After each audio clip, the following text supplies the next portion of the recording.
వీళ్ళ గురించి ధ్యానం చేసే వాళ్ళు ఏమైపోతారు చెప్పండి, బిగ్గరగా చెప్పండి. వీళ్ళు ఎంతమంది సమస్యలు వెళ్ళిపోతున్నారు?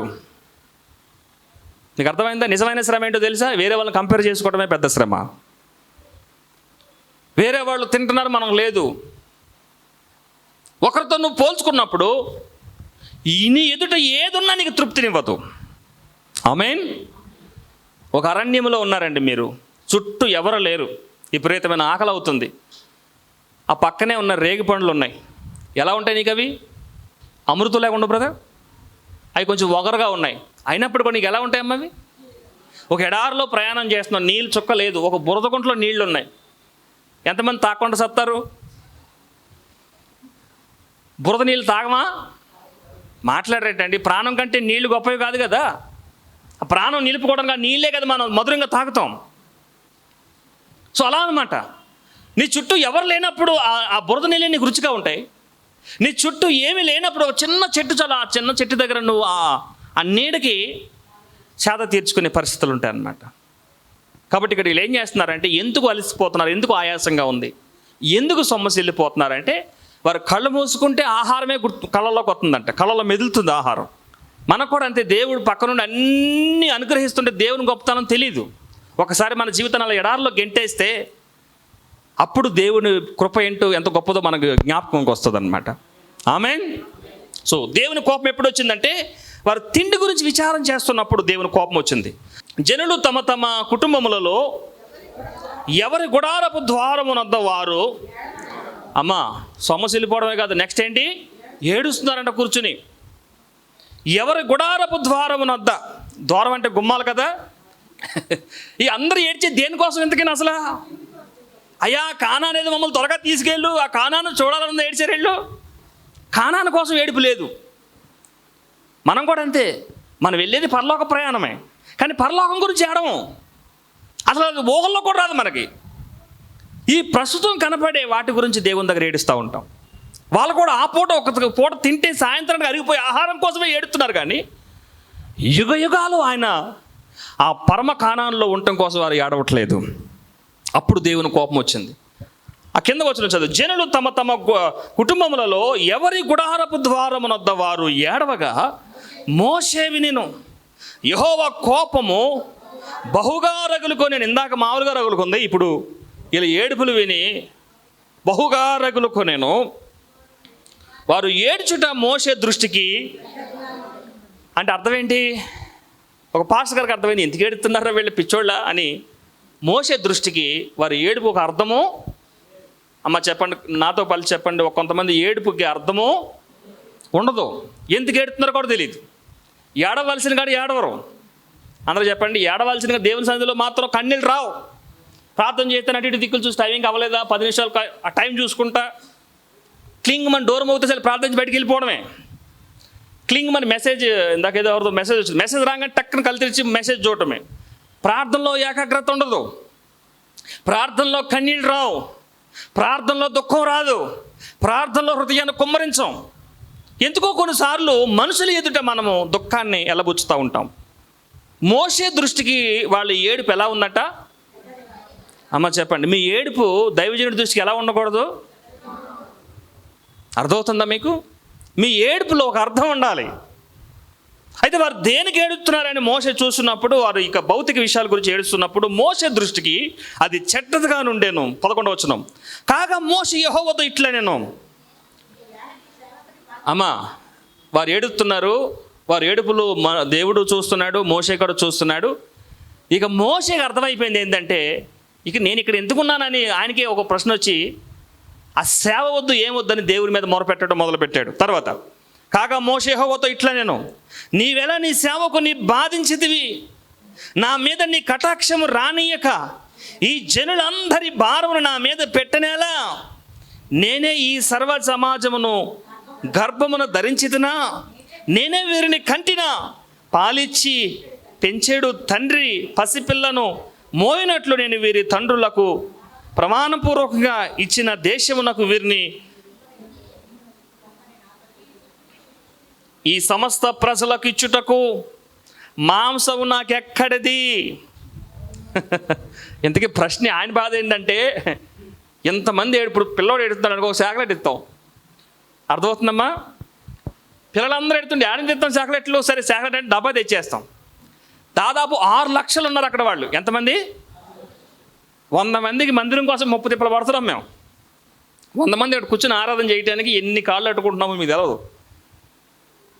ఇలా చేతులు కట్టుకున్నాం. మొన్న ఆయన మీకు తెలుసు కదండి, ఆయన బ్రదర్ మాట్లాడుతుంటే ఏం చేయలేక ఒక మాట కూడా ఎదురుకుండా, ఎందుకంటే మనకు చిన్న అవకాశం దొరికింది దేవుని ఆరాధించుకోవడానికని. ఈ సేవ ముందుకు వెళ్ళాలంటే ఎన్నో తిప్పలు పడుతున్నాం. మోషే వారికి నాయకుడిగా ఉండి నడిపించుతున్నాడు ఒక పక్కనే. వీళ్ళ సిలుపు కోరికలు ఎలా ఉన్నాయంటే, మాకు మాంసం కావాలి, మాంసం కావాలి, మాంసం కావాలన్నప్పుడు మోషే ఏమంటున్నాడంటే, ఒకసారి అమ్మాట చదవండి 13వ వచనం. ఈ సమస్త ప్రజలకు ఇచ్చుటకు మాంసం నాకు ఎక్కడిది? వారు నన్ను చూసి ఏడ్చుచు తినుటకు మాకు మాంసం ఇమ్మని అడుగుచున్నారు. ఒకసారి అందరూ కలిసి ఏడుతూ మాంసం అనండి, ఎలా ఉంటుంది? వింటానికి కూడా ఎంత చిరాకుగా ఉంటుంది. చిన్నపిల్లలు ఏడుతున్నారు ఒక ముక్క కోసం అంటే అది వేరే విషయం. డాడీ, మమ్మీ, కొడుకు, కూతురు అందరూ మాంసం కోసం ఏడితే అది చాలా వర్ణించలేని పరిస్థితులు అనమాట.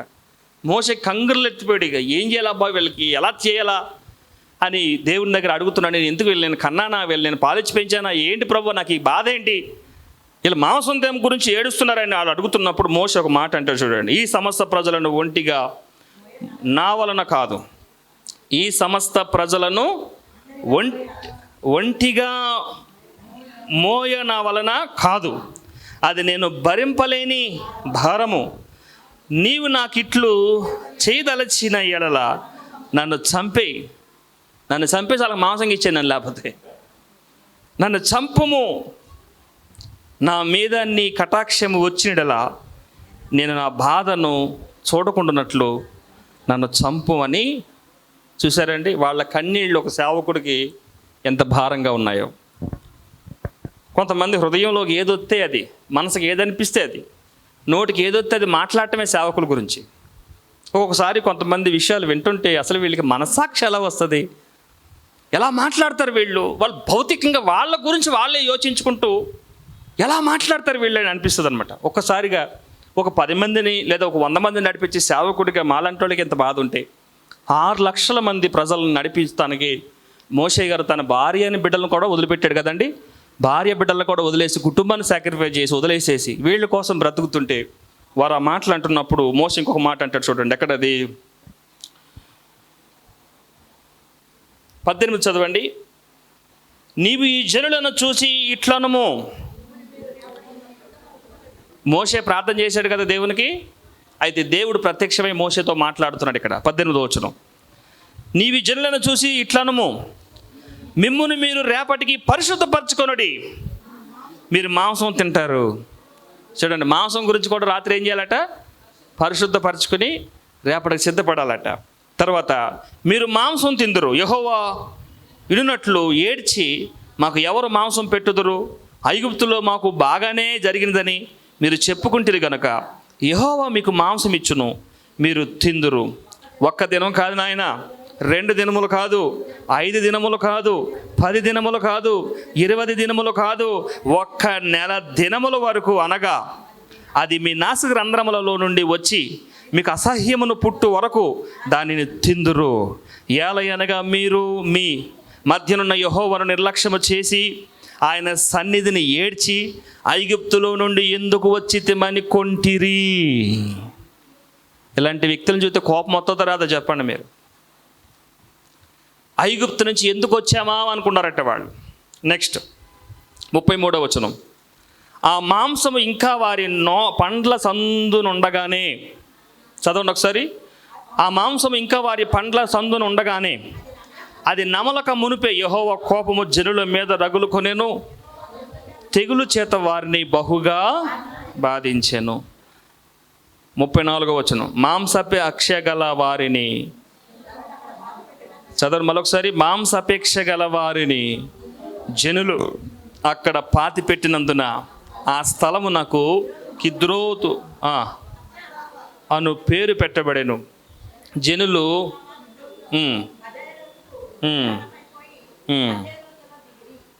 ఏమర్థమైంది మీకు? ఇది తలపైకి ఎత్తండి.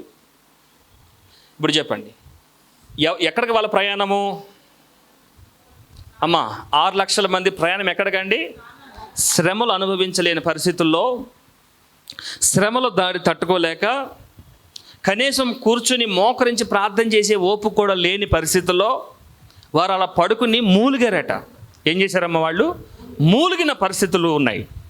వారు మూలుగుతున్నప్పుడు దేవుడు వారు మూలుగులు విని మోషేని పంపించి 10 తెగుళ్ళు ఐగుప్తులో ఫరో ఎదుట 10 తెగుళ్ళు కలగజేసి, ఫరోకు భయం కలగజేసి, ఇజ్రాయెల్లో విశ్వాసం కలగజేసి, మోషే మీద నమ్మకాన్ని కలగజేసి ప్రజలను విడిపించి నడిపిస్తున్న తరుణంలో జరిగిన చరిత్ర ఇదంతా.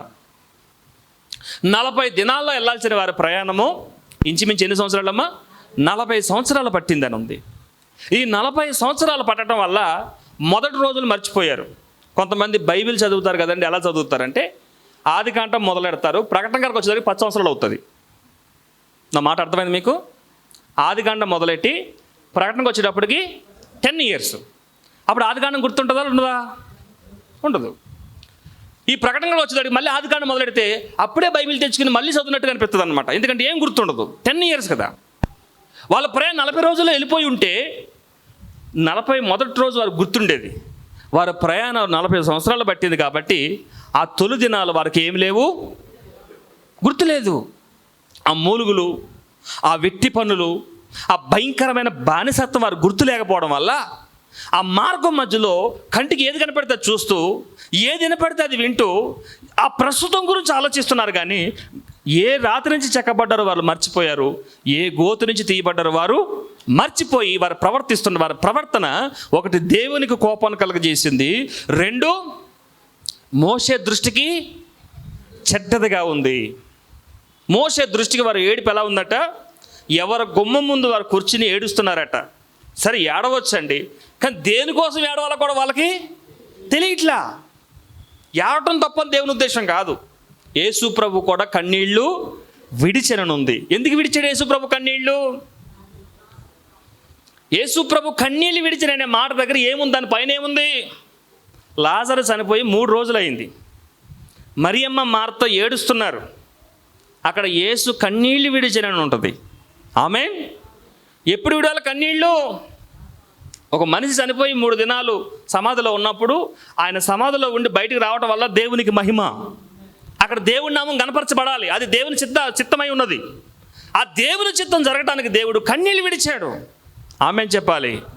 కాబట్టి మనం కూడా ఆనాడు వాళ్ళ ఐగుప్తు నుంచి కానానికి ఎలా ప్రయాణమై వెళ్తున్నారో అలాగే మనం కూడా లోకాన్ని విడిచి పరలోకపు యాత్రలో ఉన్నాము. పాడండి. ఆనందయాత్ర ఇది ఆత్మీయ యాత్ర, యేసుతో నూతన యెరూషలేము యాత్ర, మన యేసుతో నూతన యెరూషలేము యాత్ర. చెప్పండి, ఏ యాత్ర ఇది? చెప్పండి, ఏ యాత్ర? వాళ్ళ యాత్ర ఏంటి? ఆయాస యాత్ర. అదే కదా మనం చదివాం. అది అలసట యాత్ర, మాంసముకై చేపలకై సనుగుడు యాత్ర. అమ్మ వింటున్నావు తల్లి? ఈరోజు నీ యాత్ర ఏది? వారు నాతో మాట్లాడలేదు, వీరు నాతో మాట్లాడలేదు, ఒకరిని పోల్చుకుంటా ఆ ప్రస్తుతం గురించి ఆలోచించుకుంటా నీ యాత్ర ఏంటి? ఎక్కడికి నీ ప్రయాణము? ఎక్కడి నుంచి మనం వచ్చాము, ఎక్కడికి వెళ్ళబోతున్నాం అనే విషయాన్ని మరిచి ఆ ప్రస్తుతంలో కనుక మనం బ్రతికితే ఇజ్రాయేల్ మీదకి దేవుని కోపం వచ్చినట్లుగా మన మీదకు కూడా రాకుండును గాక. చెప్పండి, దేవుని కోపం ఎలా ఉంటుందని చదివాం మనం మొదట్లో. ఆయన కోపానికి జనులు తట్టుకోలేరు, 1. 2 ఆయన కోపం అగ్ని వలె పారుచున్నది. నెక్స్ట్ యెహెజ్కేలు గ్రంథము 20 అధ్యాయం 28వ వచనము. యెహెజ్కేలు 20:28. వారికి ఇచ్చేదనని నేను ప్రమాణపూర్వకంగా చెప్పిన దేశములోనికి. యెహెజ్కేలు 20 అధ్యాయము 28వ వచనంలో వారికి ఇచ్చేదనని నేను ప్రమాణపూర్వకంగా చెప్పిన దేశంలోనికి నేను వారిని రప్పించిన తర్వాత ఎత్తైన ఒక కొండనే కానీ దట్టమైన ఒక వృక్షమునే కానీ తాము చూసినప్పుడెల్లను బలులు అర్పించుచు అర్పణములు అర్పించుచు అక్కడ పరిమళ ధూపము ప్రతిష్ఠించుచు ప్రాణార్పణము చేయుచు దేవునికి మహిమ కలుగునుగాక. ఇది ఎన్నో కోపమమ్మా? రెండో కోపం చెప్తున్నాను మీకు. మొదటి కోపం దేనికి వచ్చింది? ఆయనకి వారు తిండి లేదని సనిగారు. వారు సనుగులు చూసి దేవుని కోపము వారి మీద రగులుకుంది. దేవుని కోపం వల్ల ఏం జరిగింది వాళ్ళకి? మీరు లాస్ట్లో చదివారు కదా. ఆ తిన్న ఆహారం వారి నోట్లో పళ్ళ సందుల్లో ఉండగానే తెగులు చేత వారు నశించిపోయారు. మీరు హైదరాబాద్లో బాగా విస్తరిస్తున్న బిజినెస్ తెలుసా మీకు? రెస్టారెంట్లు, దాని పక్కనే హాస్పిటళ్ళు. మీకు అర్థమవుతుందా? మూడోది భయంకరమైనది బార్ షాపులు. ఈ బార్ షాపుల వల్ల, రెస్టారెంట్ల వల్ల వచ్చిన జబ్బులన్నీ తగ్గించడానికి గుండెకి ఒకడు, లివర్కి ఒకడు, కిడ్నీకి ఒకడు, నరాలకు ఒకడు, ఎముకలకు ఒకడు స్పెషలిస్టులు వస్తున్నారనమాట. ఎక్కడ చూసిన కార్పొరేటర్ హాస్పిటల్స్ విస్తరిస్తూ ఉన్నాయి. రోగులు, తెగుళ్ళు చేత మనుషులు బాధపడుతున్నారు. రోగాల చేత పరిస్థితులన్నీ తారుమారైపోతున్నాయి అన్నమాట. ఆహారం పనులు సందల్లో ఉండగానే వారికి ఏమొచ్చింది? తెగులు. చెప్పండి, తెగులు అవడానికి కారణం ఏంటి? ఒకటే మాట, ఆయన కోపం వల్ల. వారు అడిగింది పెట్టాడు. పెట్టిన తర్వాత కూడా ఆయన వారి కోపాలు తాళలేక ఆయన కోపంతో వారిని మొత్తినప్పుడు వారికి తెగులు కలిగింది. రెండోది, కొంతమంది వెళ్ళలేకపోయారు కానానికి, కొంతమంది వెళ్ళారు. ఇక్కడ చదవండి, హెచ్కేల్ ఏమంటున్నాడంటే, వారికి ఇచ్చేదనని నేను ప్రమాణపూర్వకంగా చెప్పిన దేశంలోనికి వారిని రప్పించిన తర్వాత, దేవుడు మనకు వాగ్దానాలు చేస్తాడు కదండి, ఆ వాగ్దానాలు నెరవేర్చిన తర్వాత మన మనసు ఎలా ఉండాలో ఇక్కడ జ్ఞాపకం చేసుకుందాము గాక. దేవుడు వారికి ఇచ్చేదనని ప్రమాణపూర్వకంగా చెప్పిన దేశంలోనికి నేను వారిని రప్పించిన తర్వాత వారికి ఎత్తుగా కనపడుతున్న కొండ చూసి, అబ్బా ఎంత ఎత్తుంది కొండ, ఇది బహుశా దేవుడే అనుకుంటాని ఆ కొండకి సాగిల పడుతున్నారట. దేనికి సాగిల పడుతున్నారు? కొండకి సాగిల పడుతున్నారు అనమాట. నెక్స్ట్, దట్టమైన ఒక వృక్షమునే కానీ, అంటే చెట్టుని, ఇలాంటి ఈ మైక్లో చెప్పకూడదు అనుకుంటా, ఒక దట్టమైన వృక్షమును చూసి దాని కింద ఏమేసేసి కొన్ని కుంకుమ సమస్యలు అవన్నీ వేసి ఆ ఎత్తైన వృక్షాన్ని చూసి వారు దానిని ఆరాధిస్తున్నారన్నమాట. నెక్స్ట్, తాము చూసినప్పుడెల్లను బలులు అర్పించుచు అర్పణలను అర్పించుచు అక్కడే పరిమళ ధూపం ప్రతిష్ఠించుచు. మరి వీళ్ళు నడిపించిన దైవజనుడు ఎక్కడ పోయాడు? వీళ్ళు నడిపించిన సేవకుడు వాళ్ళకి గుర్తు రాలేదు. దేవుడు వారి కళ్ళ ముందు 10 తెగుళ్ళు కలగజేసినప్పుడు దేవుని వాగ్దానాలు, ఉపదేశాలు వారు గుర్తు రాలేదు. వారు కంటికి కనపడుతున్న వృక్షాన్ని ఆరాధిస్తున్నారు, వారు కళ్ళ కనపడుతున్న కొండను ఆరాధిస్తున్నారు. అక్కడ ఏం చేస్తున్నారంటే, ఒకటి మేకను తీసుకెళ్ళి బలులు అర్పణలు చేస్తున్నప్పుడు దేవుని కోపము, ప్రాణార్పణము పోయిచు నాకు కోపం పుట్టించిరి అని ఉంది. ఇది రెండో కోపము. నెక్స్ట్, మూడో కోపం చూద్దారండి. మొదటి కోపం ఏంటి? ఫుడ్ కోసము దేవుని దగ్గర ఏడటం వల్ల దేవుని కోపం వచ్చింది. నెక్స్ట్, దేవుణ్ణి కాకుండా మరి దేన్నో ఆరాధించినప్పుడు దేవుని కోపం వచ్చింది. సంఖ్యాకాండము 32వ అధ్యాయము 10 నుంచి 13 వచనాలు కనుక మనం చదివితే, సంఖ్యాకాండము 32వ అధ్యాయము, సంఖ్యాకాండం 32 10 నుంచి 13 వచనాలు అందరూ కలిపి చదువుదాం.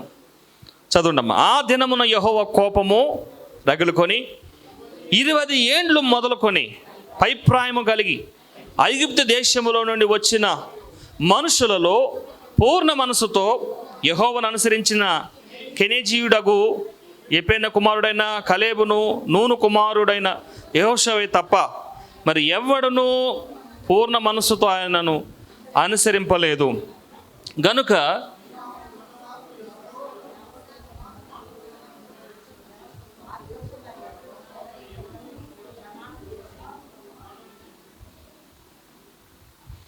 ఇక్కడేముందండి 13లో, అప్పుడు యెహోవా కోపం ఇశ్రాయేలుల మీద రగులు కొనగా యెహోవా దృష్టికి చెడు నడత నడిచి ఆ తరం వారందరూ నశించు వరకు అరణ్యములు 40 ఏండ్లు ఆయన వారిని 40 ఏండ్లు ఏం చేశాడు?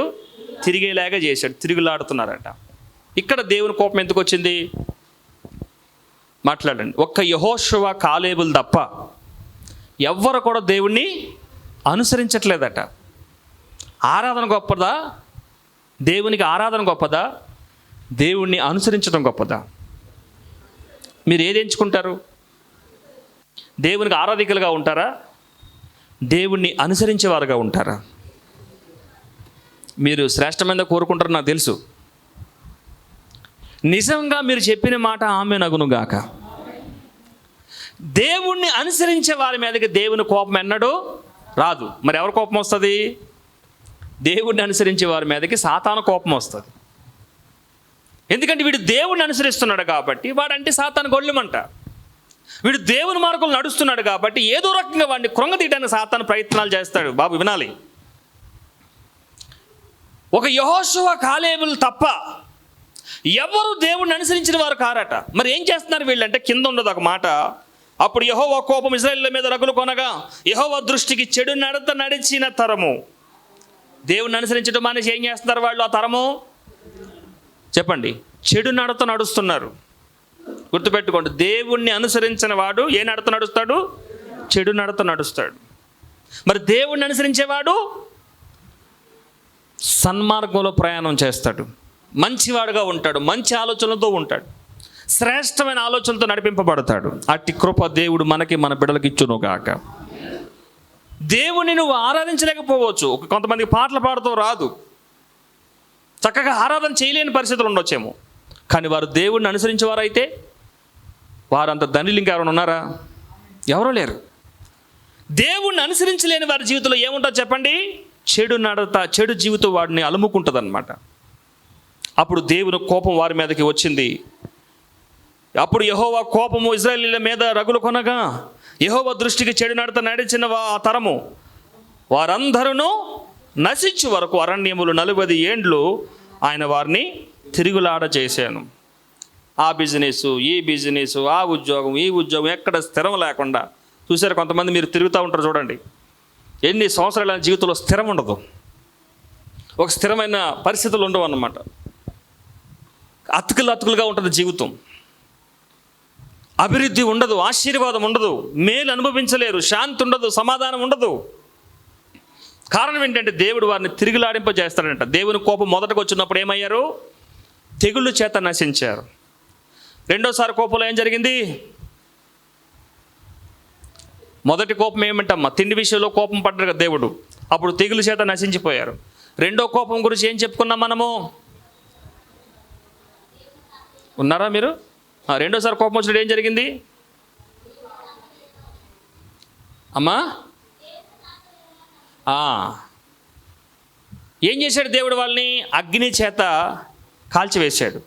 ఇంకొక మాట మీకు జ్ఞాపకం చేస్తా, కొంచెం ముందుకు వెళ్దాం. దినవృత్తాంతములు 2వ గ్రంథము 36వ అధ్యాయము 16వ వచనం.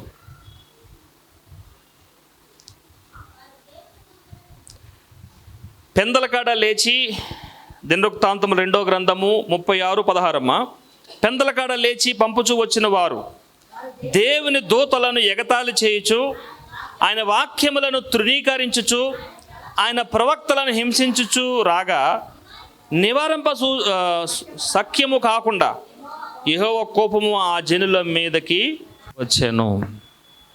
యెహోవా కోపము ఆయన జనుల మీదకి వచ్చాను. ఇక్కడ వీళ్ళు ఎవరంటే, ఒకటి దేవుని వాక్యాన్ని ఎగతాళి చేసేవాళ్ళు, 2 దేవుని ప్రవక్తని ఎగతాళి చేసి దూషించేవారు.